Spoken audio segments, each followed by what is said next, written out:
I'm Tyler Hosley, and I keep sending messages to the wrong people on Facebook because I'm a fucking idiot. So, Dave, Kevin, and Greg, apologies in advance for the dick pics y'all are going to receive in the future. It's all right. Yeah, it won't be anything new, and it'll be a break from the nipples.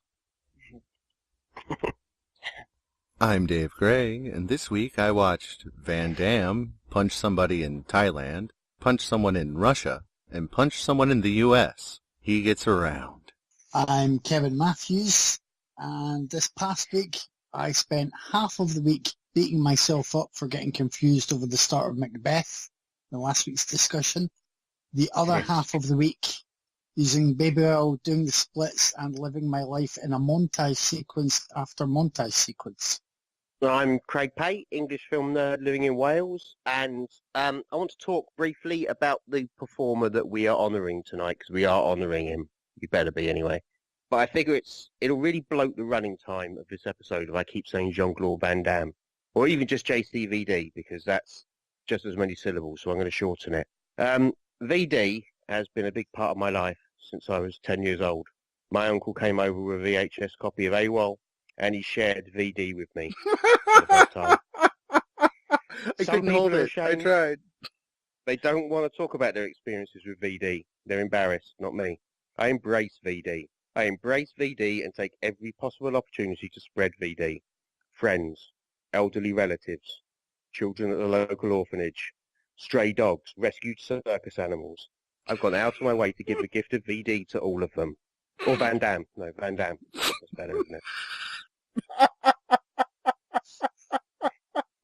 I hate you sometimes. And now you all have the gift of VD. I'm glad I could arrange that as well. Okay, so much gold. I am going to start with The Quest. It was Dave's pick, wasn't it? Yep. I don't know about The Quest. It's an odd one. There's some genuinely great stuff in this film. There's loads of enjoyable fights in the second half. I loved Capoeira dude. I loved Monkey Tiger Snake dude. The fights are all really good fun. There's a lot of them, so that worked. You got Van Damme as a karate clown Fagin with a ragtag orphan gang in tow. I enjoyed that. I needed quite a lot more of that, to be honest. There was nowhere near enough. It has Roger Moore as a fucking pirate, which is great. Roger Moore is a pirate who tries to steal a giant gold dragon while piloting a stolen Zeppelin. Just awesome. It's got James Remar. I mean, when isn't James Remar good? He's always good. It has... You have to be a Van Damme nerd to know who this is. But it has Abdel Kisi playing another beast of a bad guy, having played Attila in AWOL. He was a great fucking villain in that as well. The name Kisi will come up quite a lot tonight because I'm a big nerd, and these two of them, two brothers, they pop up in loads of Van Damme films. Yeah, I dug... There's lots of bits of it that I dug, but beyond the odd fun moments, I'm just not sure what the point in this film is. Starts out, it's like Van Damme's Once Upon a Time in America, which is a mad thing that shouldn't exist. But then it just turns into Bloodsport 2, Blood Sportier. And that isn't, not necessarily a bad thing, because I love Bloodsport. Second half of this film is basically just a series of really enjoyable fights, but they don't have any weight to them, like at all, and neither do the characters. Like, I only want Van Damme to win The Quest or the tournament because he's Van Damme, and I love him. You know, the characters aren't interesting. The female lead in particular, man, I felt bad for the actress because she is just window dressing. It was insulting. You know, they're not interesting, the characters. Their motivations, you know, those characters that have motivations are vague or just not at all interesting. So, you know, there's fun stuff going on, but I am not at all invested in any of it like I am with Bloodsport. That's the issue with The Quest for me. You know, as fun as Roger Moore is, as fun as Van Damme is, as fun as the fights are, I'm not invested. I just kind of don't care. It's fun overall, super cheesy, super cheesy. It's like a raging river of fondue, but that's fine. I don't mind cheese. I just would have liked to be more engaged, and I think I would have liked more of the New York stuff with the orphan gang and Van Damme on stilts. And I'd like more action-adventure stuff in the middle, because it looked like it was going to be an action-adventure film and then didn't bother being one, because I guess, an expensive and complex thing to do. I wish it had done a bit of that. Cut back on the tournament, cut back on the fighting just a little bit. But, I had a good time with it overall. It's fine. And it's not brilliantly directed, but, it's an okay debut. It might even be the only film he ever directed, but it's fine. This is where I fine. clarify that The Quest is directed by Jean-Claude Van Damme. It is. Yeah. Yeah, it's okay. Nowhere near a favourite. Yeah, I'm pretty in line with Craig here, although I also appreciate him giving us all the gift of VD for this month. And I did enjoy watching The Quest, thinking of Van Damme. So just doing the split between the director's chair and the camera operators and then flipping at the screen when Mark was ready. I thought that would be a fun way to run the project. He does okay, I guess, from a director's point of view. You can tell the vanity moments in there. From the very start where he's a mime with a small platoon of children at his beck and call.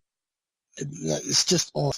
And he wants to invest the story with that sense of like mythical greatness that really isn't there. And he can't force it there. There's nothing to it. A big golden dragon in his eyes is sort of commonplace in these things. You can't walk anywhere without finding big golden dragons in tournament fight movies. So it was, all it had going for it for me were the fights. And I didn't think they were really that good. The characters aren't as memorable as they have got different styles. Thanks again for the big Scottish fighter who wears a kilt, obviously. But they kind of still seem to blur into one for me. Nobody stood out as a big bad, even though there was one in place, and nobody stood out as a highlight. It was based on a story by Van Damme and is it Frank Dux? That's who the story of Bloodsport was based on as well, right? Is that right? Yeah. Yeah. Don't. Yeah. Which may or may not be utter bullshit, but yeah. Right. And then written by Steve Klein and Paul Mons, who Mons also did Tyler's Double Team. So they've got that dubious pedigree. I just think they didn't know. They got some good players involved. As you say, Roger Moore, he's always fun when he just has to raise one eyebrow and look cheeky and charming. James Lamar is a bit wasted. There's a couple of good moments, but in a way, he's as much window dressing as the girl, Janet Gunn. They're all around and not doing much, which would be fine if the fights stood out enough. They don't really. There's still some easy fun to be had. Watching Van Damme kick people in the face is always good, but it's definitely not one of his better films. It's a little bit sad at times. You can tell he really wants to push it and give himself the sort of glowing hero moments, and this isn't that film for him. No, it was all right, but just distinctly middling VD. The whole remark, giving up his world championship belt after the briefest of fights, just something he must have worked very hard for a decent period of his life.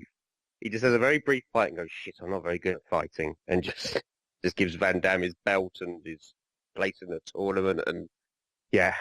I think he realised he had to go and run off and be Raiden in Mortal Kombat 2. That's probably what he did. He was like, shit, I'm at the wrong tournament. I have to go. But yeah, just middling VD. Not the most painful thing ever, but I think this was this one of his last big cinema ones, or was this direct to video? You guys remember? No, this was a cinema release, but this wasn't one of the last ones. This is pretty much the one that marks the beginning of his big decline. Right. Yeah. Because this was before Maximum Risk and Double Team, so it was at immediately after this that his career took a big old nosedive. Or hit the lofty heights, as Tyler will tell us later. So guys, before I start any of my reviews, let me just say I don't love VD. I mean, he's okay, but I never was a hardcore VD fan. So I just wanted to get that out of the way before I started any of these reviews. But yeah, this movie bored the living fuck out of me. Until the tournament scenes. Then it turns into a boring PG-13 remake of sport. The fight scenes are decent. They're nothing too memorable, but they kept my attention. The Van Damme's direction is really mediocre. The script is terrible, and Van Damme is pretty awful in it. The best thing about it for me was Roger Moore, who you can tell was like having a total fucking blast. He's always good though. But yeah, I saw this one a long time ago. I never was a big fan of it. It's not the worst thing ever. To me, it's just kind of there, I guess. I mean, there's a good movie in there somewhere. Maybe if Van Damme wasn't the writer, director, and the star of it, but it's just middle of the road filler action movie. I didn't dig it that much. So yeah, that's me. I liked it more than everyone else. Not a lot more than everyone else. Just a bit. I enjoyed the fights. They do go a little bit too heavy with the slow-mo in them. Oh my god, dude. Had he never seen slow-mo before? Because every fight has some. They went really heavy with that dramatic music theme, which was basically Look Down from Les Mis, just lifted right out with a little extra bar or two at the beginning and end. But I enjoyed. I thought it was just fun. You know, it was just fun. I loved the chase scene where he's dressed up with clown makeup on stilts. You don't see shit like that anymore. And back in the 80s, that was like every other action movie. Maybe it's because it was the first one I watched. I enjoyed this a lot more than I expected to. I never got into Van Damme back when he was still a thing, but this week it's converted me. I am a fan of VD. I am. I enjoyed the crap out of the Quest. It was just a mindless action movie, and it could have been a lot worse. I do want to note that the Quest is not the only film Jean-Claude Van Damme has directed. Okay. He also directed the upcoming passion project currently titled Full Love. He's been working on it since 2008. He wrote, produced, edited, directed, and stars in it. It's supposed to come out sometime this year, so Tyler, hold on to your butt, because I am picking that son of a bitch. I Okay. expect to see his greased up arse a lot in a film called... What's it called again? Pure Love or Full Love. Full Love? Yeah, we're going to see a lot of that butt. Oh, yeah. I've seen a lot of it this week. I'm going to pick a movie that I'm very torn on. Very, very torn on. I'm going to go with Tyler's pick, Double Team, which is Van Damme's 1997 action buddy comedy, co-starring Dennis Rodman and Mickey Rourke. Van Damme is a counter-terrorist agent who's going after, like, the biggest Bond-level villain ever named Stavros. When his wife... When his pregnant wife gets kidnapped and he needs to bring in a flamboyant arms dealer played by Rodman to help him out. I liked, like, the first 40 minutes of this movie.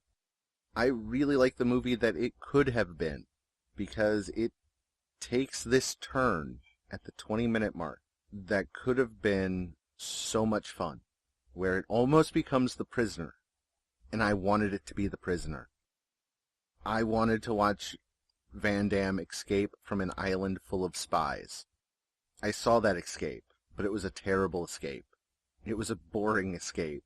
I wanted to see just some really crazy stuff with this concept. I would have been all for that, but no. Instead, he gets away from the interesting and hooks up with Rodman, who has 5 hair dye changes and 52 basketball puns in 20 minutes. Oh. The logic in this movie doesn't make sense a lot of times, which I know, it's a stupid action film, but if the best agent in the world is going after the most dangerous terrorist, and he gets injured, why would you decide to retire him to an island of super spies that he can never leave from? Especially ones that keep telling him he's the only one that can catch this really awful guy. I wanted to like this more, I really did. I wanted to just enjoy the crap out of this, but it's like it goes out of its way to stop me from doing that. Rodman is not good. Rodman is not good in this. And the basketball puns are they are Kevin level bad. And the rest of the cast is they're just sleepwalking. And it's not fun. Wait, Kevin level bad? Yes. Yes. You could break it yeah. to me better than that, man. Oh, no, that's... Oh, everyone loved my puns. Oh, I do. But... Alright, okay. That many, that fast, all Yeah, we basketball wouldn't watch centered. a film of you Oh, yeah. making puns alongside... No, Oh, I would. Yeah. Alongside No, Jean-Claude that's... Van Damme. Yeah, in a heartbeat. That's not sarcasm. We would watch it, and we would discuss it here, and you would never speak to us again, because we probably do it all in puns. It's just, I actually think Van Damme's gives one of his better performances in this movie. It's just nothing else around it is up there. it just falls so flat when it had such promise at one point. And I was just disappointed. I was disappointed. The fights weren't good. My least favorite Van Damme I've watched this week. I liked it more than I remembered liking it last time. I think I had more fun with it than I previously did. It's got quite a good pedigree. I can't really pronounce the director's name. Is it Hark Sui? So that did the Once Upon a Time in China movies and Twin Dragons and stuff. We're just going to say that's close enough. Yeah. That's close enough for us. And Paul Mons again, who did the previous year's Quest, I mean, he's there just probably trying to chip away at Van Damme's career. But the other writer, Don Jacoby, he did like Death Wish 3 and The Mess That Is Life Force and Invaders from Mars and Blue Thunder and all that. He's got quite an interesting filmography, put it that way. So you can see where the wilder elements have been fed in, I think. And there are some wilder elements. Mickey Rourke brings out a tiger and says, "Men are strong, but the tiger is stronger," at one point. Is that the tiger from the start? There's a tiger early on as well. Is that the same tiger? Did he steal it? Maybe I he assumed stole yes. that tiger as a memento. Has a pet tiger. Which, to forewarn animal lovers who may watch this, Van Damme at one point does deliver a sidekick to a tiger, so, which is amazing. It's just not every movie can give you that, and that's what this does. I think he's good in his role. Yeah, I do think Rodman's quite poor. His thing is being tall and having crazy hair, and that's it, and making all those basketball puns. I don't know if Craig was laughing the same way I was. Anybody who grew up in Britain, sort of throughout the 80s and stuff, Mickey Rourke being a terrorist called Stavros. I mean, at least one of us expected him to have his first scene popping up and going, "Hello, ladies and peeps." Harry Enfield had that same name for a character that he did throughout the 80s. And he was a little kebab shop guy, and he was called Stavros. It doesn't really make you think international terrorist. The kebab shop guy. Here in the UK, yeah, it's the kebab shop guy that a British comedian. Mixed Donna plays. Lettuce, onions, chili sauce. So that's extra fun for us. And then seeing Paul Freeman, is it Goldsmith? Was it Goldsmith or Goldsmith? He was another guy on the island. He was like the wiser, older guy. But they just all strapped in to watch TV screens and was every day like a test day, just with footage they were watching. Yeah. I guess they were a think tank, but they didn't think very much. I mean, no. If these are the best spies in the world, you'd think they'd be a little bit quicker to call out details, and more than one would have noticed the very specific pointed message graffiti on a wall. Yeah, just me. Yeah, you think. I could be wrong. It was boring Gogglebox. Unlike you, Dave, I liked the escape plan as well. So that sequence with him on the island, even though it's a patently ridiculous idea, we're the best of the best. People think we're dead. We can never leave this island. It's just so dumb. But at the time, I'm like, I'm down with this. Yeah, he needs to escape and get this terrorist. It's stupid. The whole film's stupid, and on many occasions, it makes the most of that stupidity and does it. Even the guy at the front, Mickey Rourke, takes a guy out in some of the opening scenes by putting a bomb in the back of his car seat and leaving. It's quite good. There's a chance for an explosion and then an action sequence. But I spent a good half a minute just watching the screen thinking, just turn around in your chair and grab that bomb and throw it at your car. Like, you're not tied to your chair. Mickey Rourke didn't take the guy's coat sleeves and tie him round to his chair so he couldn't move. He also locks the car accidentally himself with his elbow, but the car's not locked. He's just panicking and he just jams the lock down with his elbow and doesn't realise he can't get out. Rubbish. This part was done. He brought Quinn into play. That was it. That Yeah. was all he had to do. Why is it in movies all these elite anti-terrorist units, the FBI, the CIA, MI6, they're always painfully incompetent? Like, culturally, is there some demand for these people to be incompetent? I mean, do we want to look it down on them and laugh? Because that makes me more terrified in my day-to-day life. They have to be incompetent, Dave, because then it comes down to one man who can save the day. That's it. Or two men. It's got to be. Two men. Yeah. Well, yeah. Well, I suppose. Two men and a bunch like- of 60-year-old monks. You forgot to mention Techno Monks. Amazing. I did like Jean-Claude Van Damme's line, "You look like a carrot with earrings." I think if they'd had more, it's as if they pandered to Rodman to give him these cheesy puns and that. Obviously, that's how it feels. We'll get you in here. You can't do all the action stuff and that, but you'll have the hardware. You'll be with Van Damme. You'll do some kicks, and you'll get to do all the basketball puns you want. That's it, and that's your thing. But if they had made it more of a kind of buddy dynamic, which it has in a couple of scenes, I think this would have been more fun. Could have just gotten even sillier and been more enjoyable. Let's say I liked it more than Quest. Sorry, Dave.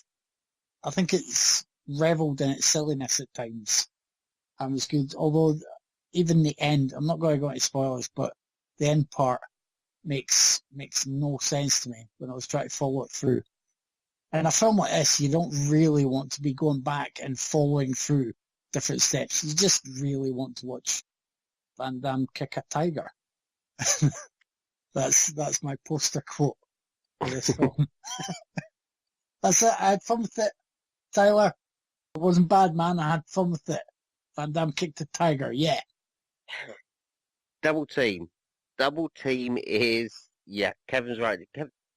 Double Team is daft as shit. It is.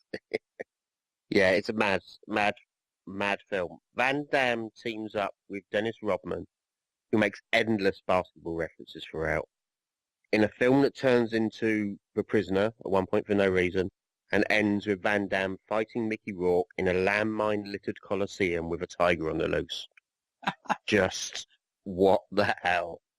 This is a film where Mickey Rourke's villain is tipped off about a police ambush by an indiscreet tiger. It is fucking bananas. It's too much sometimes. It's super cheesy as well. It's a good kind of cheesy though. It's the kind of film where every big stunt is accompanied by a hot guitar lick on the soundtrack. And it's a kind of film where people with gravelly voices say things like, "You can't retire. You miss the game." And we have a Delta team prepped and waiting for you in Antwerp. And they say that in gravelly voices. It's mad. It's Dutch Angles, the movie. There is not one shot in this film that isn't a Dutch angle. Not one. It's fun. It's fun in that it is insanely unpredictable. Because I've seen this before, and I've seen it maybe 3 times before.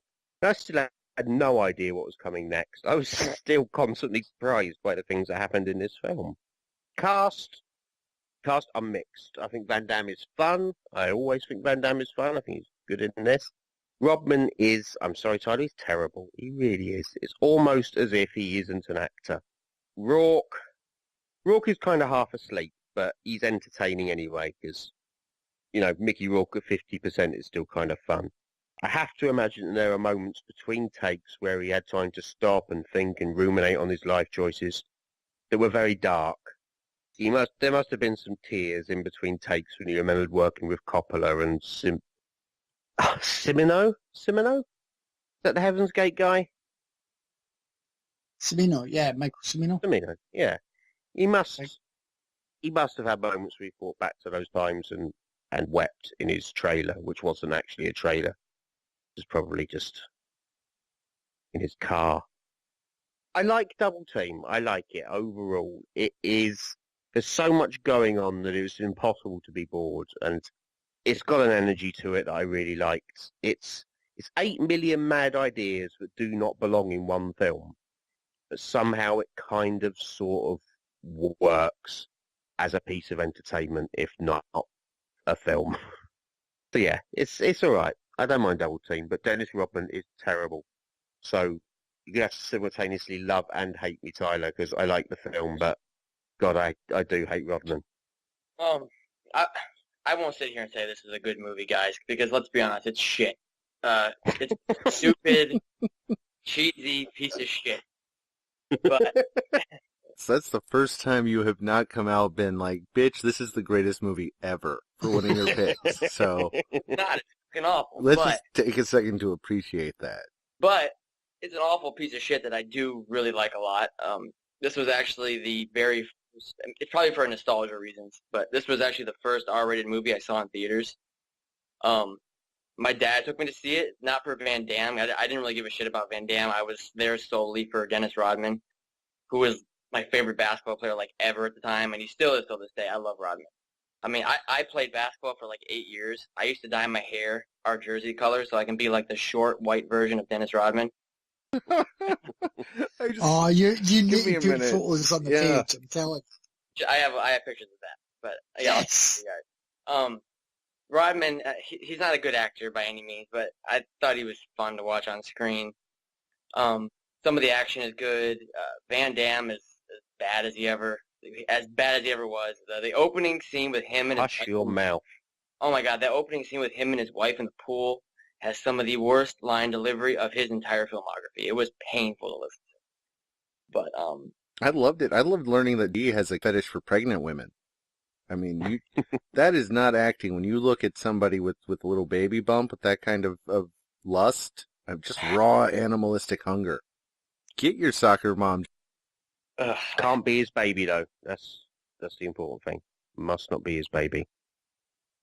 That scene was that was hard to get through. But I usually fast forward through it. But yeah, it's just a stupid, batshit Looney Tunes late '90s action cartoon that has tigers, landmines, horrible basketball puns, Mickey Rourke before his face surgery. Yeah, it's a piece of shit, but I adore it for the piece of shit that it is. I watch it all the time. That said, it's no Simon Says, guys. So now that's one I've seen Simon before. Says. Oh, we're at Dennis Rodman and Dane Cook.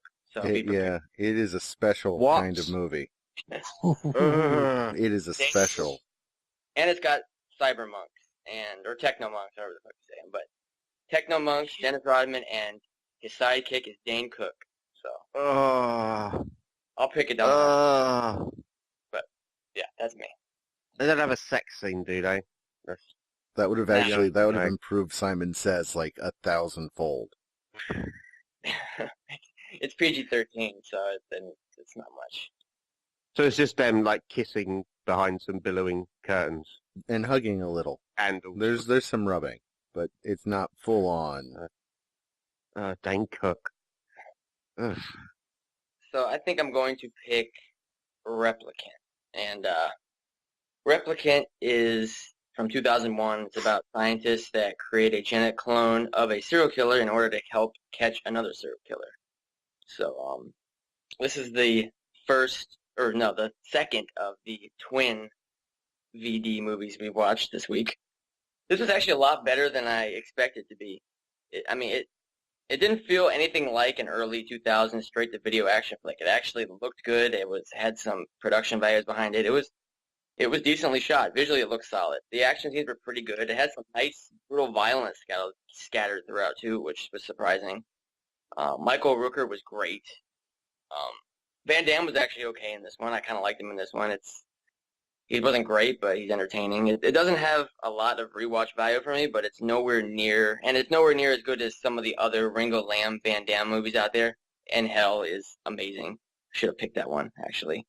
But it was never boring, and it totally kept me entertained. So, yeah, I chalked that one up to the win category. I liked Replicant quite a bit. Rooker is a lot of fun. It's not perfect. It has its flaws. But Rooker's a lot of fun. Van Damme is fine and distinct as both characters. How come whenever he plays somebody vaguely evil, he always gets the stringy, semi-long hair look every time? Is this like a special wig for when he plays evil? Does he just travel around with it just in case? Maybe. Yeah, I think so. Yeah. Evil ain't got time for barbers. No, but they don't have time to like really grow it out either. They need to keep it, light and free. I wish they hinted a psychic link early on, and then they never really do anything with it. Like I said, Rooker was a lot of fun, and he might also be the only movie cop that lives to retirement. That's not a spoiler, because that's like the first 5 minutes. So there's that. The movie gets bonus points for that. They make Replicant a little too rapey in one scene. Yes. And that scene should have just gone away. The callback to then you the get that end last scene. should have gone away. Yeah. No way. Yeah, needed to. I just don't get how you take a killer's DNA and you end up with a dry humping rapist. That was a line too far, Replicant. Besides that, I enjoyed it. Enjoyed Van Damme in both parts. He played really well against Rooker, but Rooker plays really well against everybody because he's awesome. It had some fun ideas, and it did as well as them as I would expect. So, yeah, good time. Yeah, Replicant. A bit like Double Team, it is ludicrous. Replicant is just ludicrous at points. Jean-Claude Van Damme as a serial killer who models himself on Tommy Wiseau is one thing. That's pretty fucked up. But then you throw in a second Van Damme, and he's like a weird clone cat child thing. And that's just a whole other level of madness. There's just many, many layers of madness in this film. There's stuff I liked, and the stuff I liked what I was meant to like, but there was also a lot of unintentional hilarity in this film, which was probably what made it work for me. There's the birth of Van Damme's clone character, because that made me laugh for about 10 minutes, because it just resembled the closing seconds of a Van Damme bukkake scene. It just looked like he was drenched in cum. And I had to pause the film and laugh for 10 minutes at that. There are two Van Dammes. There's Cat's Child Van Damme and there's Wiseau Murderer Van Damme. Wiseau Murderer Van Damme shoots an old lady's corpse and calls it a bitch. There was another bit where I had to pause it and have a little laugh. Then you got Cat Clone Van Damme leaping onto tables like a startled cat. And that kind of brings me on to Michael Rooker, who, as Tyler and David said, is good, because Michael Rooker's always good, and the commendably straight face he keeps throughout this film when all this madness is going on, when Jean-Claude Van Damme is leaping onto tables like a cat. Just well done, Michael Rooker, for keeping a straight face during this film. The dude is a pro. He keeps this film from going like completely off the rails, I think. That in turn leads me to something about this film that disturbed me. You've got Michael Rooker leading Van Damme around on a leash. You've got Michael Rooker savagely beating Jean-Claude Van Damme. You've got Michael Rooker stripping Van Damme down to his tighty-whities and fondling his calves. And those scenes, they changed me. They changed me on the inside. And I have to have a conversation with my wife now about things. You just so all of those really want fine. to be fondled by Michael Rooker. I don't know whether I want to be fondled by Michael Rooker or whether I want to fondle Van Damme. I don't know. I needed clarification on that point. That's all. Just do I want curious. Rooker to walk me around on a leash, or do I want to walk Van Damme around on a leash? I don't know. I'm going to have to try both, which is going to get me in a lot of trouble. And he does all of these things. Michael Rooker does all these terrible things to cat clone child Van Damme because, he's a clone of his serial killer. Does awful, awful things to him. But then he gives him an old towel as a cushion while he's chained up, terrified in Rooker's bathroom. That's the only nice thing he does for this clone. And, Stockholm Syndrome kicks in immediately. And suddenly, cat child Van Damme is just utterly devoted to Michael Rooker. It was mad.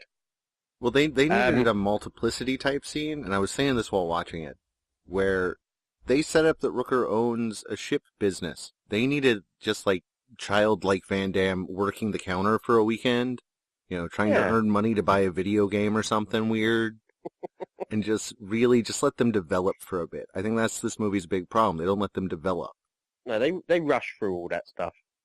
And I don't understand why Van Damme becomes so instantly devoted to Rooker, who is just endlessly punishing him.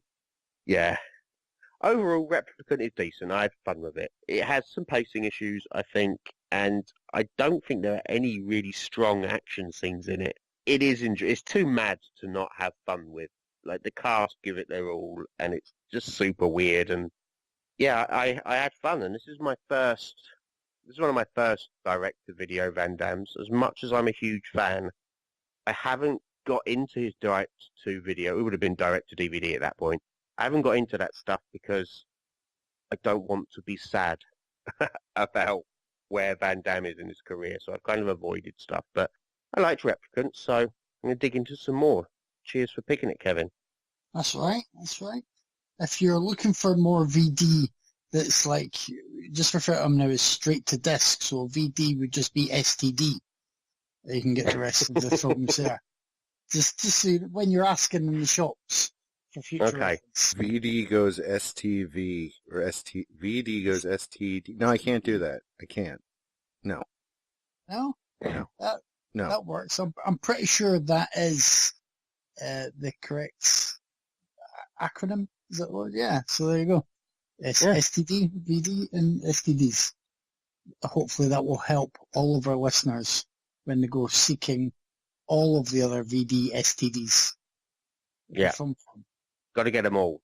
I just hope they don't talk to their doctor after listening to this. There might be some painful confusion. I did mention to But it's you worth guys knowing, isn't it? It's worth knowing. Although you should get your blood tested for Jean-Claude Van Damme every 6 months. And as I found out earlier, be careful when you're Googling double team. I've found myself wearing my waistline very high and my neckline very low, and I've been doing the splits a lot. So, By splits, okay, you bending your knees? Oh, I can't even touch my toes, man. I've not been doing the splits. So, Replicant was my pick, and I hadn't seen it before, as far as I can recall. But going senile at my age is always happening. It was darker than I thought. In a way, I'm not even sure if I was aware of the actual premise of the film. Get this guy, and he's created from the serial killer's DNA, and he's got to hunt him down. So I had no idea about that. Michael Rooker as a detective was fun in his constant weary and not want to take any shit from Van Damme way. And by not taking any shit, meant he doesn't even want him looking around a room, doesn't want him looking at other people passing by on the street, certainly doesn't want him sharing the same oxygen as him within 20 cubic feet. So that was quite a good antagonistic relationship there. As Craig mentioned, until the towel was delivered, and then it's all fucking hearts and rainbows. It was good enough, because Van Damme does well as the villain with that straight-on, medium, long haircut. And he's also quite good as the crazy baby person, which a lot of these action guys like to do. They like to be the wide-eyed, naive learner. I don't know why that's a thing. I'm pretty sure that they think it allows them to show range, when sometimes we're just there like, can you just hurry up and kick someone in the face, please? That's my take on it. But luckily he does eventually kick someone in the face. And he does get in fights. You can tell it's slightly lower budget than, say, Double Impact, because you don't really see them facing off against one another directly. But you do see some fights. You get enough, but it's more about the dark, edgy thriller bit. To me, it was just alright. It's lifted up by Rooker. Van Damme's good enough in the roles. But, you know, I think you guys ended up liking it more than I did. Yeah. That's nice. likely. It happens. Again, I didn't hate it. It was an odd one. And we're saying that for a film amongst the selection that includes Roger Moore trying to steal a golden dragon at a fight tournament. Which was amazing, by the way. I mean, and Van yeah. Damme, Mickey Rourke, and a tiger in a coliseum full of mines. so I think maybe he's just always got this leading towards the odd or the fantastic in his film choices. But yeah, I liked it. It was all right, but nothing great. But I'm sure it's far from the worst of his STDs. Did you notice that Roger Moore I'd say he looked 10 years younger than he did in A View to a Kill. He looked ancient in A View to a Kill, and he looked way more youthful in The Quest. He did in a lot of things. I think those Bond movies started to really grind him down towards the end. Yeah, definitely. Yeah, there has to be more going on there, because he looked young as shit all the way up before, like 20 years before doing Bond. He's got his 15 years of Bond, and by the end of that, he looks like hell. But then, yeah, he looks young as shit until he just died. What was he, like 85? I mean, you know, something like that. And he looked 20 years younger, at least. Dude, Bond must have just ground him down to nothing. I was watching a little documentary about the genesis of the Alan Partridge character, and when he did his fake sitcom, Knowing Me, Knowing You, Roger Moore's meant to be the guest on it. On the first episode, he doesn't turn up. And Roger Moore's dad watched it and did not realise it was a satire and rang up Roger Moore and told him off for not turning up on this television programme. That's fantastic. But, you know, I've come around and I've regained my senses, and I just know that Roger Moore's wonderful. Even if I don't love some of those films that much, Roger Moore was a one-off. Yeah, but I mean, even in similar roles, I prefer, like, I love the Saint series. I mean, that was great. I love The Prisoner, too, and I think one of the greatest tragedies of film is that they couldn't get Patrick McGoohan to play Bond for a movie or two, followed by Idris Elba not playing Bond right now, but whatever. I'm worried about Bonds now. I'm worried about who's going to be Bond. I had mad rumours about Harry Styles. Ugh, please. That's just a mad rumour, though. That would never happen. No, let's put that aside. We've got more. We've got a lot more JVCD, Van Damage to get through. VD. Yep. Hey, Kevin.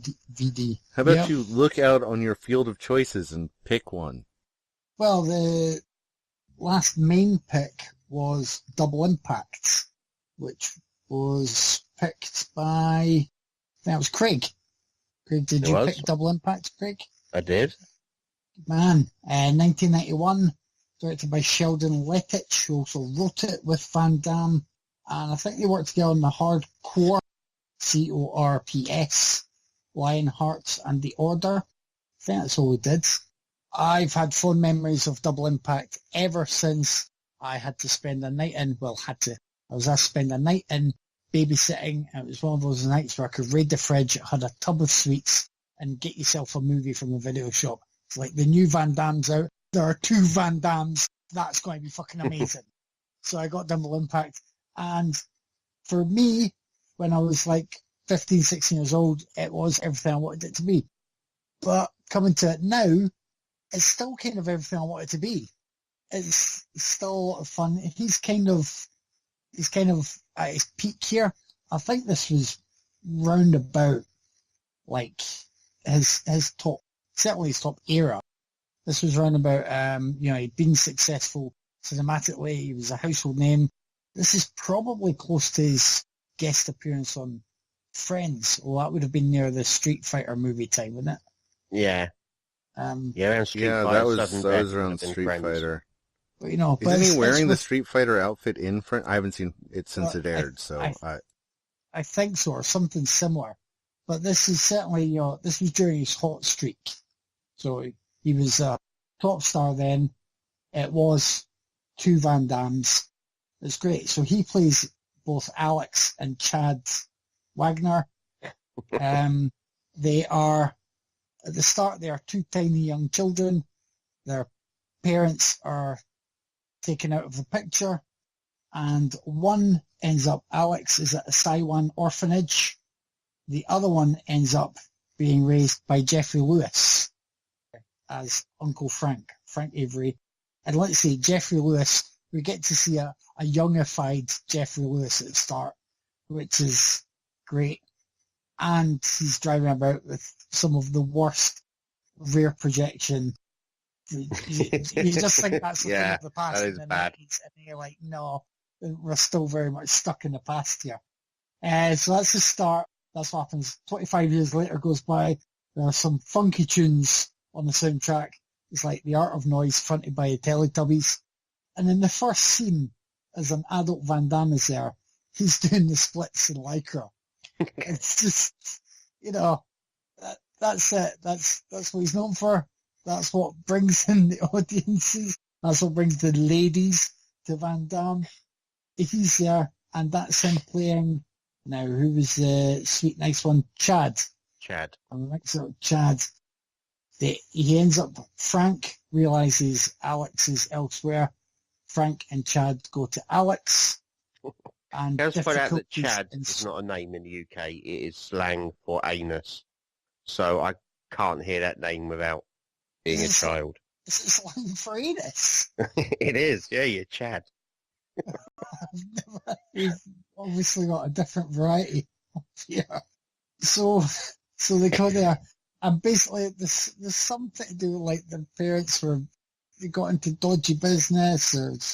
There's a backstory that comes out that I'm not going to go through, but when Chad and Frank, when VD and Jeffrey Lewis get there to meet Alex is the sort of guy that chomps on cigars, likes to help smuggle stuff and make money, and generally doesn't care for what they're up to because he survived for years with no one there but him. There's tension there. There's also tension because Alex has a rather foxy girlfriend played by Alona Shaw, who obviously at first mistakes Chad for Alex, and when meeting him says hello and goes to fondle his penis. That's how you say hello to your boyfriend after a hard day out on the streets. Not that she's on the streets. that's how I say hello to everyone. All right, okay, yeah. Do you guys do it differently over there? Because for me, and Tyler, correct me if it's different for you, but isn't that how you say hi to everyone? Your hand just goes immediately into their pants as you walk up, and just you slip it right in. There's no, I mean, that's really it. And then you get to the plot unfolding, and you get to fights. Bolo Young is in this one. Is Bolo Young, who I'd previously seen in Bloodsport, and he was like the super baddie who's awesome and terrifying and capable of martial arts skills. So he's in this again, and he's made more memorable in this by an opening sequence incident that gives him a scar, a funky-looking milky eye. So that's great. He's in there as a baddie. There is a baddie played by Karina Everson, or Kara, who is kind of a few years before GoldenEye, feels a bit like the Zanya Onatop type. Yeah. And so she's really more intimidating when she's trying to caress Alex's girlfriend, when Alex's girlfriend isn't trying to caress Alex or Chad. There's a whole chain of caressing going on.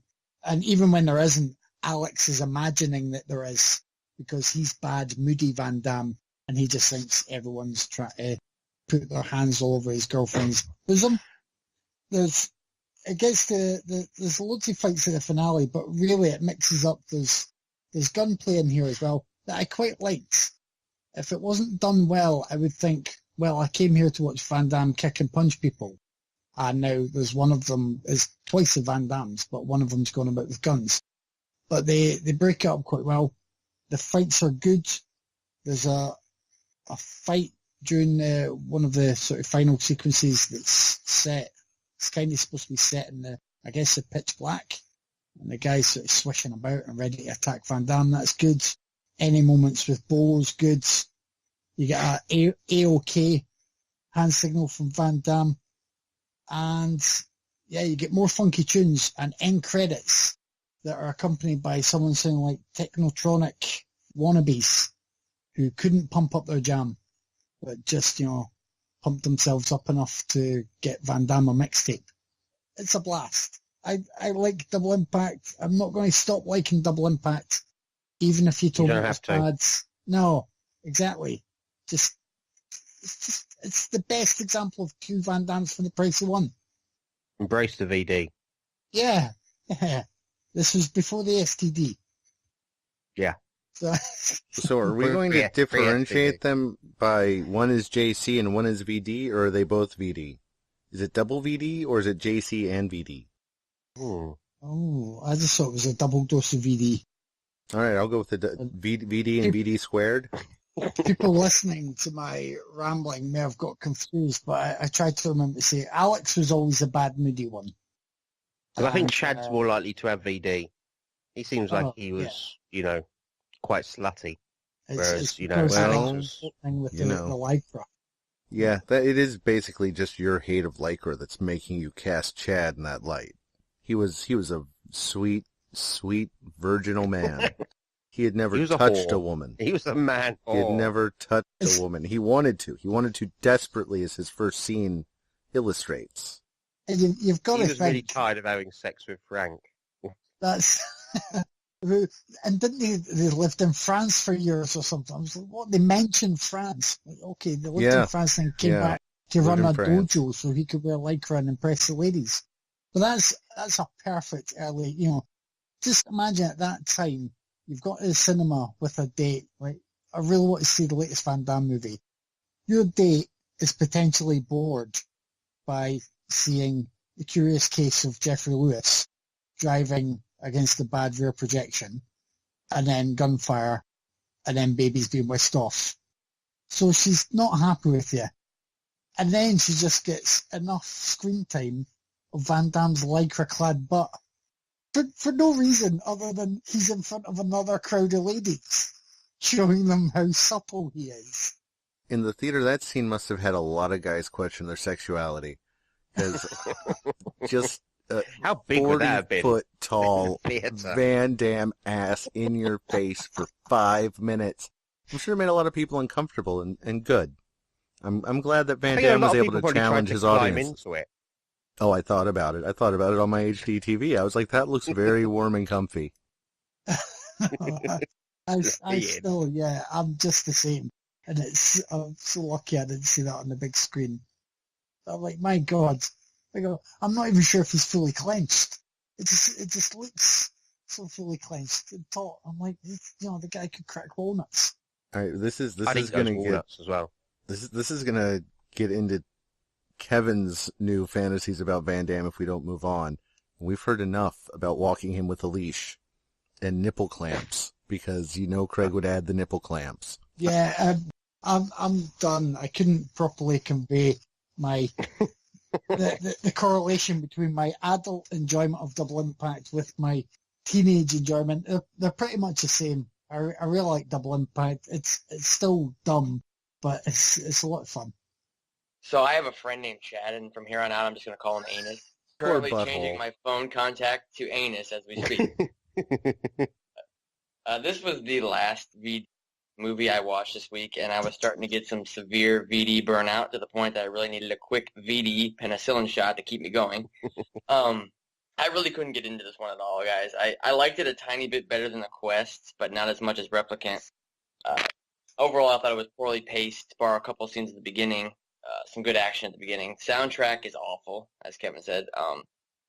Van Damme is actually fine in this one, I thought. He was all right. I liked the twin plot way more. I thought the twin plot worked better in this one than did in Replicant, but I liked Replicant better, if that makes sense. This did have one really good thing in it, though, and I thought that was Jeffrey Lewis. He's always great, though. I've always liked him, and he's good in this for the screen time that he has. I don't know, it's not my least favorite of the episode, but it's my second to least favorite. So, yeah, I just couldn't really get into this one, guys. I really enjoyed this one, too. I get what Tyler's talking about with VD Burnout, or VDB, in my BVDs. I enjoyed it. I liked the action scenes. I loved the first one with younged up Jeffrey Lewis, who is great in this movie. I do think they underused Philip Chan, who I really enjoy in his Hong Kong movies, because this reminded me some of those are probably coming in the future. He's normally a fine HK actor who's done a lot of really fun flicks. Yeah, the meaner Van Damme wears a longer wig. I thought it was interesting that one child who grew up in France and one who grew up in an orphanage in Hong Kong. And how does a white baby in 1970s Hong Kong not get adopted? I don't know. I like that they had the same accent. I like that Van Damme realized his limits, and that was one of them, so he didn't even bother. Yeah. I really liked the nightclub scene. I just had a great time with that. I felt bad for all the Johnny Walker bottles. Okay, I'm going to put a spoiler tag on this for 2 seconds. Van Damme wins, and the two final deaths were my favorite thing ever. They just cracked me up. I pulled Craig, and it took me 20 minutes to watch the last 4 minutes because those deaths were so amazing. I had to watch them over and over again. I enjoyed it. The payoff had to be good, and it was. It was. I really enjoyed it, and I kind of want a movie now where Van Damme is like an old tugboat skipper, because he can obviously pilot a boat wonderfully, and I want to see more of that skill. I want him to be triplet tugboat skippers in a war with each other over, I don't know, let me think, their 40 years gone father's inheritance, which is a golden tugboat, and it ends with the tugboat sinking. Because it's gold. Because it's gold, exactly. It's in a warehouse, and the one that wins, he puts it in the water because he's the idiot, and it just sinks. And it can have a bald Van Damme, a short, 1 inch long normal male haircut Van Damme, and long hair Van Damme. I want that hair to his knees. Can we have a comb over Van Damme? Well, that's kind of the middle Van Damme now. He is, Okay. Age happens to all of us. I was about to ask if I'd had a vivid dream, Dave, or if there was a point where he was going to do Triple Impact. He's been trying to do a sequel to Double Impact, which would still only have Alex and Chad, but he's been trying to make that for years. It's one of the projects. There's good news. There's good news because there is an unrelated 1992 film called Triple Impact. I think we need to bear that in mind, just so you know. I want a sequel, but there'd be no Jeffrey Lewis, and I think that would make me sad. There wouldn't be. I've read the description for it, because there is a script, and it is scripted by Van Damme and the writer-director of Double Impact. And in this version, Chad and Alex have switched who is the good one and who is the naughty boy. And Chad is a movie executive who learns Alex went to Hong Kong, borrowed a lot of money from the Triad using his face. So they have to fix that. And when they get to LA, they find that Alex has knocked up a inner city gang leader's sister. So they're being chased by the Triad and random LA gang, and it sounds amazingly awful, right? Right? Does that not make you go, oh, I need that? Because it sounds the most tone-deaf, narcissistic movie ever made. And it kind of needs to happen just so we can have something to point to for future generations and say, don't. the sort of film where the baby would be born and it'd be born wearing a bandana and its first words would be essay. Yeah. It would be Just like that. deeply racist. Oh. Right. Is it me now? It is me now, It's isn't you it? now, yeah. It is. Double Impact. Yeah, this is my favourite Jean-Claude Van Damme film. And that is subjective. Objectively, I don't think it's his best. I think Hard Target is his best film by a good distance, but this is my personal favourite. I think it really plays to Van Damme's strengths as a performer. I'm not going to say actor, I'm going to say performer. Not just because, as Kevin said, he gets to do the splits 30 seconds into his first scene. He gets to do his naive, wide-eyed horn dog thing as Chad. Sorry, I got the belches.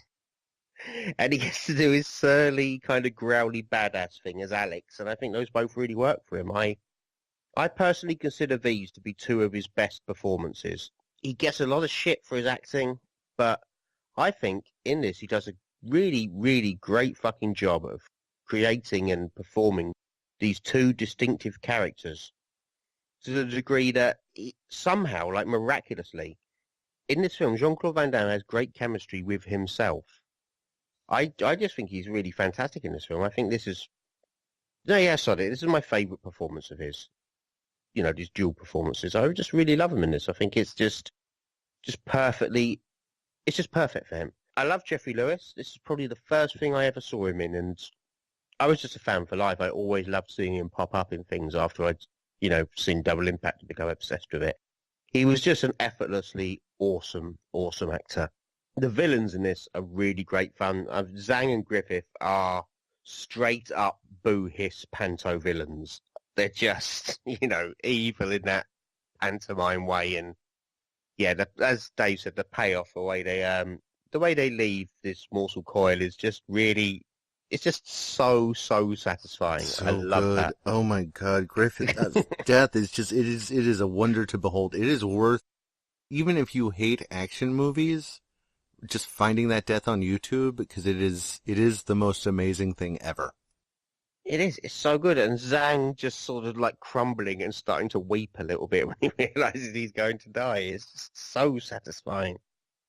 And Zhang and Griffith, they have like a bunch of henchmen and they're all a blast. There's the bodybuilder lady that Kevin mentioned who's a bit terrifying. There's the guy with the spurs on his shoes who has a little kind of near dark rip-off scene, but which is fun despite it being a rip-off scene. But Bolo Young is the best henchman. He's so good. He's just as terrifyingly swivel-eyed and mad as he was in Bloodsport. He's just so he does crazy eyes like no one else. He's so good. He's a mad fucker in this, and he's so menacing. Like, there's a line which says you'll never know before he shoots a woman in the face with a shotgun that's genuinely like ice cold and menacing, and he's snapping the necks of his own henchmen because they've disappointed him. He goes full on Donkey Kong in that final fight with the barrels. He's fucking awesome. I love that man, Bolo Young. Yeah, I think the cast are great. The only one I don't really like, I'm not particularly fond of the female lead. Now, when I was like 13 and I used to watch this, I was very fond of the female lead because, leggy blondes with big boobs, when you're 13. But she isn't given a lot to do, and she's got a bit of a bargain bin Kim Basinger thing going on. And she isn't a very strong actress. But, otherwise I think the cast are rock solid. Really like the action scenes. There's a really good mix, as Kevin said, of like blazing gunfights. They're sort of like, they're a bit, diet heroic bloodshed, but, they're fairly strong. I like them. There's some really good squibbage in there. Do love me some squibs. But there's lots of like, Van Damme's spinny kickiness in it as well. Lots of those mad, spinning splits kicks. And yeah, the third act has some really fun, inventive, like action scenes. And as I said, the payoff moments for the shithill bad guys are just so good. Now, I think the screenplay to this is actually pretty solid. Not so much maybe the dialogue, but I just think the way it's, I think the way it unfolds and the way the story is paced is quite well done. I think the first scene, for instance, I think that's really economical, well-written scene, because you just have a couple of brief conversations between Jeffrey Lewis and his boss. Very brief conversations, but they set up that relationship well enough that when the ambush scene happens and, Lewis has to, witness part of it, it actually has some emotional punch to it, despite the fact that the Wagners have, so little screen time. I think that's really well crafted, that opening scene. And I think a lot of it is. I just love it. I love it. My favourite Van Damme, and I'm a big Van Damme fan. Nostalgia does play a small part, 'cause it's been a favourite film of mine for about 25 years at this point. I also just think it's a well-crafted movie, and most of all, this is a movie that knows how to use Jean-Claude Van Damme to maximum effect, how to get the most out of Jean-Claude Van Damme as a performer, and I fucking love it in it, and I just always have a blast when I watch Double Impact. Yeah, love it. Can I just say as well, I forgot to mention earlier, but while you were praising his performance, Greg, his performances, he actually, I was trying to pay closer attention this time than I would as a team. And he's actually really good as well, overall, for generally keeping the eye lines and looking like the interactions are better when they're about to be spliced together.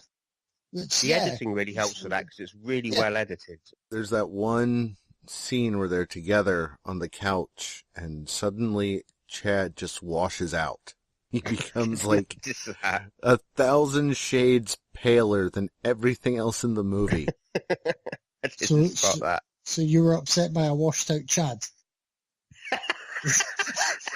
No, that's how I prefer them. You better keep your Chads clean, be they karate instructors from France or buttholes. You gotta keep it clean.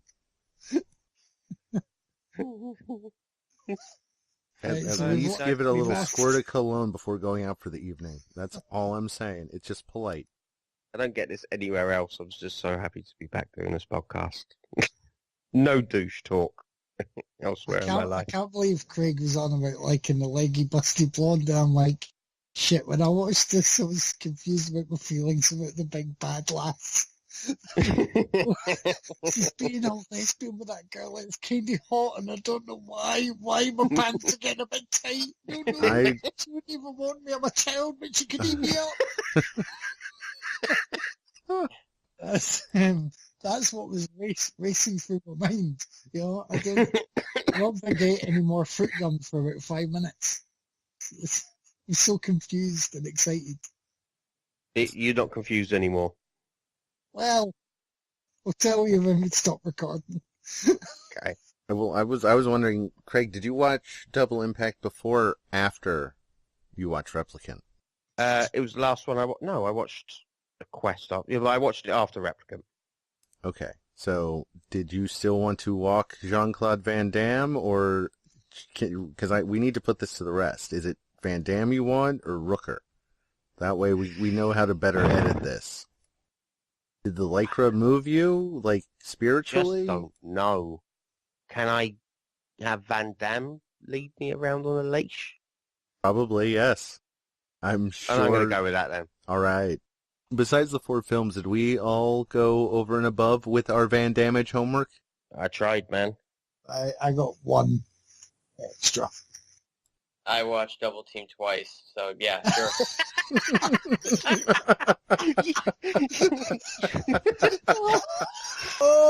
Well, yeah, that counts. So you said it was shit earlier. He did repeatedly. But it's a shit he just cannot. He's like a little kid that first learns the toilet. He just can't leave that shit alone. He's got to pick it up, put it in his mouth, draw something on the wall with it.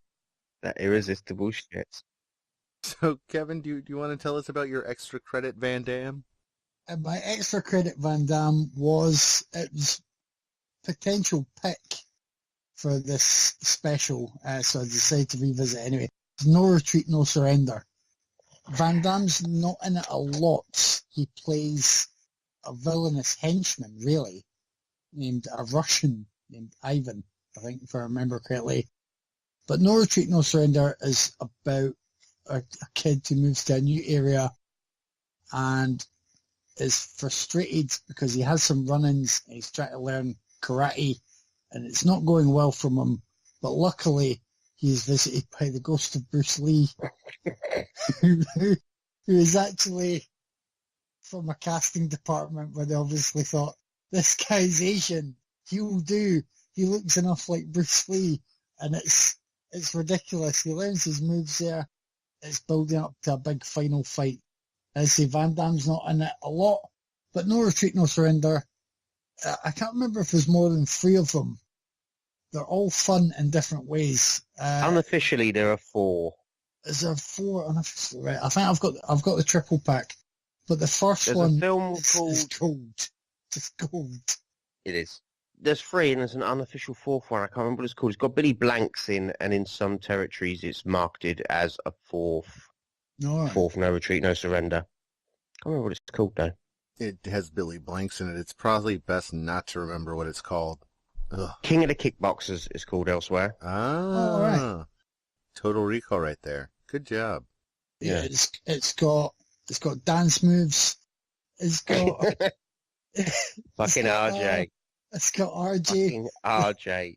The local kid who befriends our hero, and and RJ joins in really inappropriately in the training montage. Like our hero's doing, he's like between 2 benches doing sort of push-ups, pushing himself up. If you know what I mean. I'm doing the movements here. You can't see shit, but and at one point RJ's like sitting on his abdomen, and it just doesn't look right. Just no. You've got a chunky kid who's a bully. You've got a smart ass kid who's a bully. It's almost like it's like a cross between the Karate Kids and try to think like, you know, something that would. It's a bizarre mix between the Karate Kid and something that could be more entertaining for adults, but it's really too childish for most of it to be. But at the time, I loved it back then as well, and it's still full of golden moments. But it's a really odd mix. I'm guessing it probably came along after the Karate Kid. Guessing. Yeah. That would make sense. You know, another phase. Yeah, karate's popular. We'll sell that to everyone now. Yeah, I get what you mean by being an odd mix, because I'd say about 50% of it is like something like Breaking, like a canon youth movie, an American youth movie, and then the other half it is a full-on. That other half is really, really Hong Kong. It's not at all American. It's just like a Hong Kong martial arts film, to the point where like there's a bully, and he can't just be a bully. He has to be eating an entire tray cake to himself and cackling wildly, just to be like a proper Hong Kong villain. It's really, really fun. It's a completely fucking mad piece of madness. But that Bruce Lee ghost, man, I mean, yeah, it's a strange idea, but I'm glad pretty it sure exists. I remember seeing, obviously when I first saw No Retreat, No Surrender, I was about 11 or 12. So I probably watched that with less exposure to Bruce Lee as well, and thought, oh, they've got someone who looks like Bruce Lee. That's really cool. And now I watched it, I'm like, they've grabbed an Asian guy and put him in a suit and asked him to pretend, you know, what would Bruce Lee do if he was alive now and not half as talented as he used to be and was available for $50 a day. To be fair, Hong Kong did that with about 400 actors. Oh, yeah. So much. That was a genuine career path in Hong Kong after Bruce Lee died. Just be a replacement Bruce Lee. Just Most spell Lee differently. Yeah, just L-E-L-I, L-Y-E, I don't know, just any variation, and they could be the new Bruce Lee. They even dropped the Lee. He just had to be Bruce after a while. It's lucky Jackie Chan got to stay Jackie Chan and didn't become, you know, Bruce 17. Mm.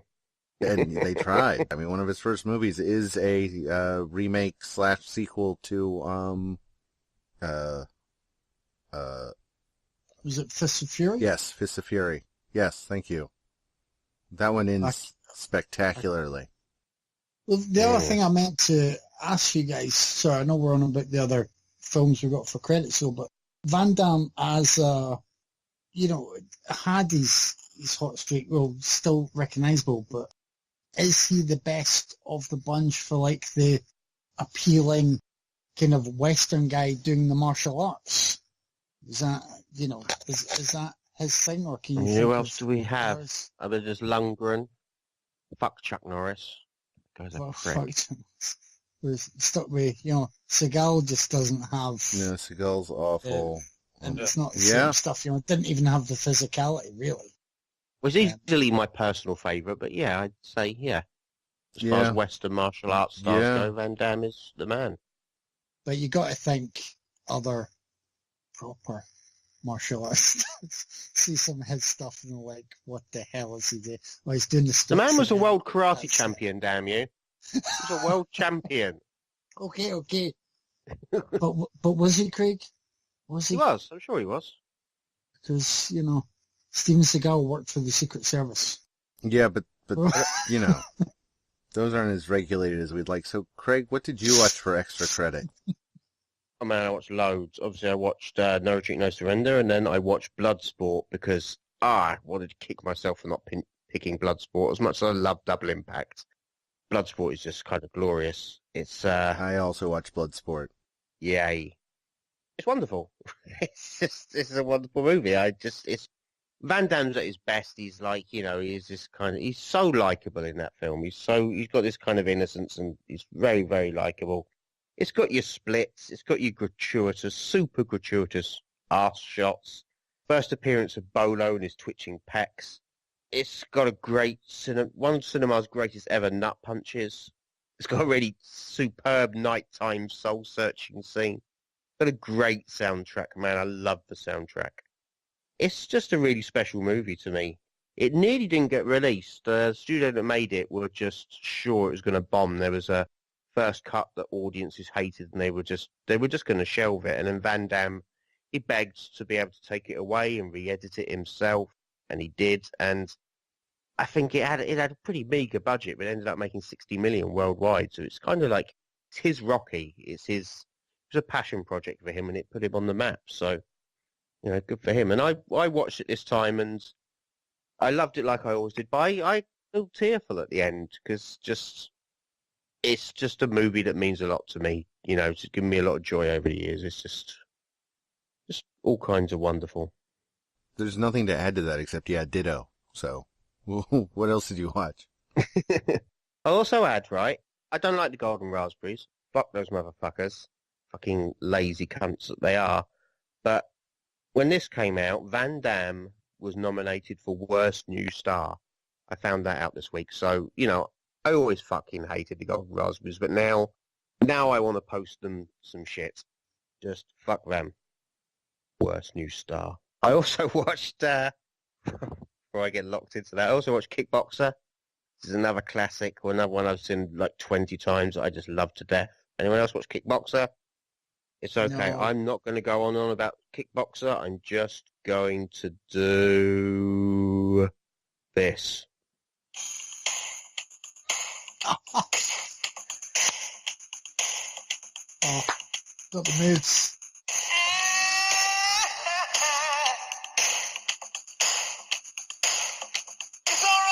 You don't have to listen to the whole song. You have to wait for it to kick in. You can't picture the gyrating until the song really kicks in. So yeah, that's my review of Kickboxer.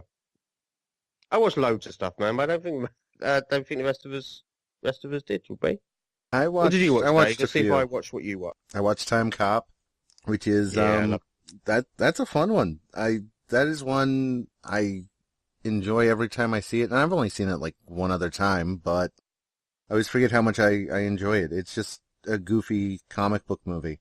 I watched Sudden Death, which I wanted to love this. It is like the perfect movie for me. The perfect action movie for me is hockey and people blowing things up and a lot of kicks to the face. And this movie has that, except I'm a DC fan, born and raised, and he is saving the hated enemies, the Pittsburgh Penguins in this movie. And it made it really, really hard. So I'm going to say never watch Sudden Death. Fuck that movie. No, I mean, if Van Damme should have failed in any movie, it's that one. Hang on. I'm going to counter.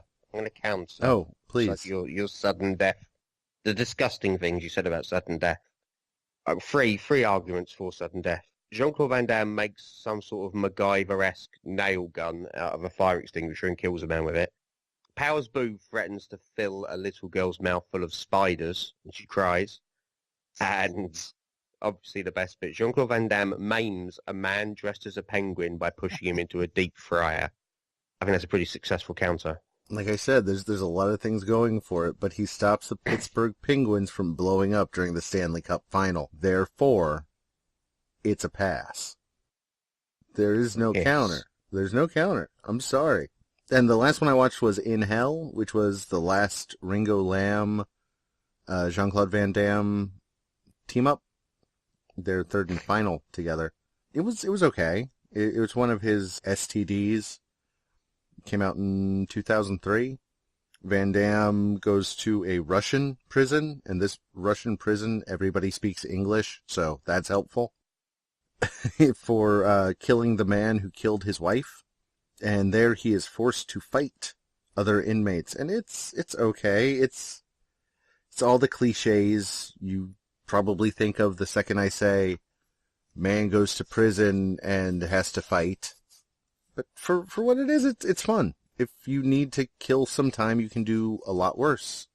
I haven't seen most of his direct-to-videos, so I can't compare it. But I'm going to go out on a limb and assume it's one of the better ones.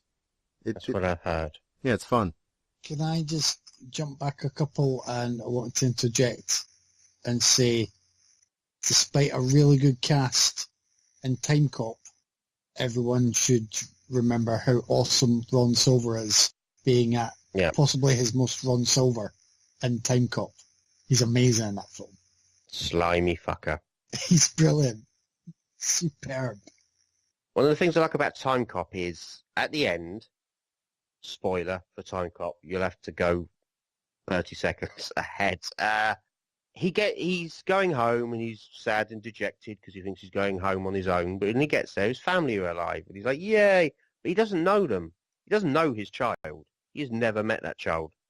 And I want to know what happens afterwards. There's a whole other film there where he becomes very depressed by not being able to forge a relationship with his child and burns the house down with them inside it. And he'll just die anyway because you shouldn't fuck with a timeline. Wasn't that Universal Soldier, the last Universal Soldier movie? Maybe. Oh, I like that. Why didn't I watch that? I don't know. I have thoughts about that, but they mainly detail Scott Adkins, which this is not the time or place. Okay. So, yeah, we didn't watch a lot of the same stuff, so I will just say to anyone who's listening who wants to dig into Van Damme and hasn't watched a lot of stuff, watch Cyborg. I watched Cyborg again, and it's the most I've enjoyed it. It's really good. Albert Pyun, he cobbled it together with stuff made for his aborted Masters of the Universe sequel. So he just managed to make a film anyway. Like, you give Albert Pyun lemons, and he'll make a really fun post-apocalyptic action movie about warring factions of mutant lemon people, because Albert Pyun is just a machine. Maybe watch Death Warrant. It's fine. It's a Van Damme prison movie. It doesn't end like my Van Damme prison movie would. Mine would end with him as the prison daddy with Al Leong in a nice summer dress as his prison wife. But, you know, that's worth watching. AWOL, a.k.a. Lionheart, a.k.a. Wrong Bet, a.k.a. Full Contact, a.k.a. Leon. Watch that one. That's one of my favourites. I watched that at a young, impressionable age, and I just love it to bits. Just a couple more recommendations. Watch Universal Soldier because it's awesome. Watch Hard Target because it's amazing. It's my favourite Western John Woo film. That's it. And watch the movie JCVD and watch the two most recent Universal Soldier sequels. Don't listen to Dave if he tells you not to. I didn't say not to. I just said there's something I don't want to talk about. Because I'll say in the last one, Van Damme and Dolph Lundgren are a lot of fun. But I have thoughts about Scott Adkins, which now is not the time to address them. Okay. Hey, Tyler, you still with us? Yep. Now is the time. Pick one. Before I pick my choice, you guys need to watch Until Death. It's Van Damme's best direct-to-video movie, and he's a dirty cop hooked on heroin, and it's really good. So watch that movie. I have that in the pile because you recommended it to me during the week. I just didn't have time to squeeze it in. That one's great. I kind of wish I'd picked that one. But, yeah. You all think I'm going to pick Double Team, which I'm not. I'm picking Replicant. So, that's my pick. Ooh, double impact. Double impact. Shit. This is actually tough because I am torn between Double Impact and Replicant, and I was going to go with, like, let's say Kevin decided to go with Double Team for some reason. I was going to use it to break any sort of tie. But instead I'm going to use it to create a tie. I'm going to side with Tyler this week. I loved them both pretty much even, but I just really don't want to give you the win. So it's a tie. Fucker. VD wins. That's right. Also, this is the time when we announce the winner of our contest that started with how old Craig is and what the very special thing for listeners he said at the end of our Girl Next Door and Dead or Alive episode. Nobody won, but we have three who got... I am eternal. But we got three who got the answer half right. Those answers, by the way, are 38 and... It's a high note for our listeners knowing that one day we'll die and shut up. We offered them a prize where they each pick a film for us to watch during the next month. The first pick comes from Simon, and he wants us to watch the 2017 South Korean action film, The Villainess. Nice. It's been in my pile for a while, so yep, suits me well. Good man, Simon. He can get runners-up prizes again. Yep.